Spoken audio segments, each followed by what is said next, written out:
His name was on the passenger list twice. Same spelling, same date of birth, same city. 2 lines, 2 different seat numbers. He had bought 1 ticket that morning, yet the paper in his hands insisted he was already on board. He stared at the printout until the letters blurred. At gate 28B, the air smelled like coffee and disinfectant, and the loudspeaker kept asking families with small children to pre-board.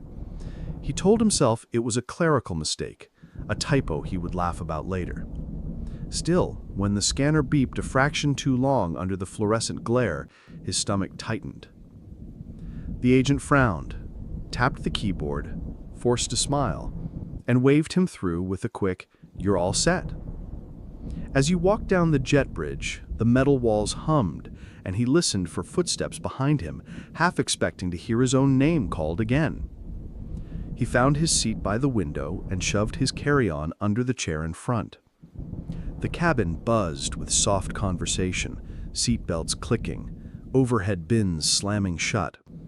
He tried to read, then tried to scroll the news, then gave up and watched the dance of high-vis vests on the tarmac. When the middle seat remained empty, he felt briefly grateful. The plane pushed back, engines building to a velvet roar, and the runway lights slid past like beads on a string. At 10,000 feet, the fastened seatbelt sign dinged with 2 polite chimes. He breathed, slow and measured, and let the white noise of the engines smooth his thoughts. Across the aisle, a flight attendant paused, checked a manifest, then looked directly at him. "Mr. Koval," she said.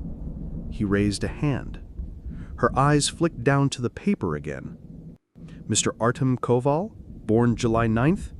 "Yes."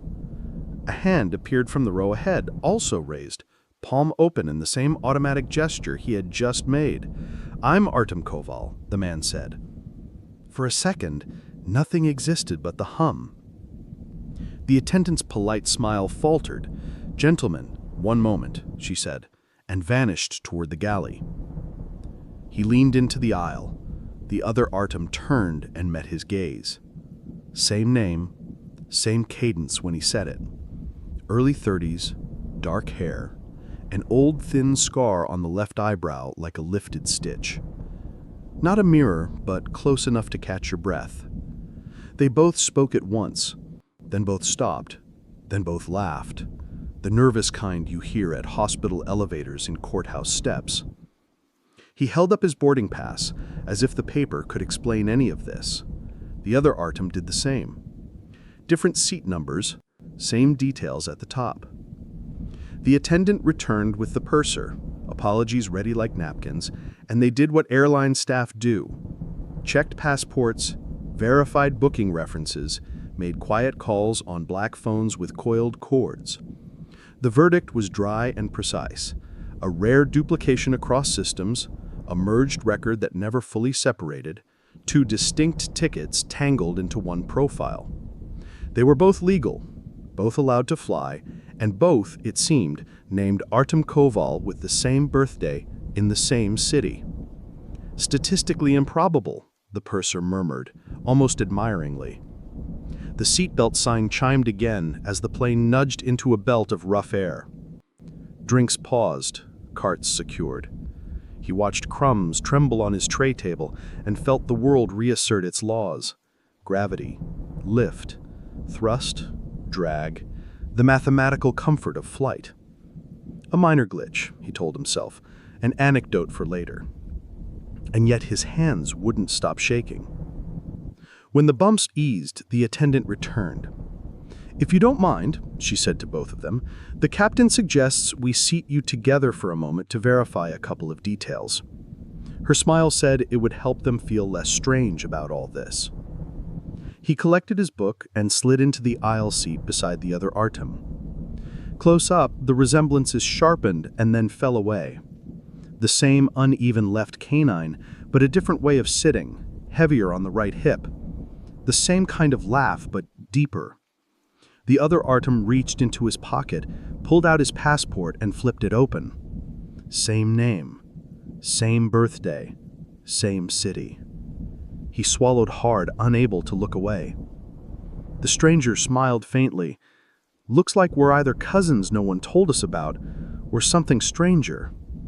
He wanted to laugh it off, but his throat was too dry. They talked in low voices as the plane cut through layers of cloud, comparing fragments of memory, childhood streets, schools, even family names. Too many details overlapped. A teacher with the same surname. A grandmother's house near the same park. It was impossible, yet it was all there. Hours passed like minutes. When the captain announced descent, the cabin tilted, lights dimmed, and the city below bloomed into constellations. He pressed his forehead to the window, watching the glow rise closer, but all he could think about was the man seated beside him. The man who was and wasn't himself. When the wheels struck the runway and applause scattered through the cabin, he felt no relief. Instead, he knew that this flight, meant to be routine, had changed everything. The two Artems were standing by the door, together, and he knew that nothing about their lives would ever feel ordinary again.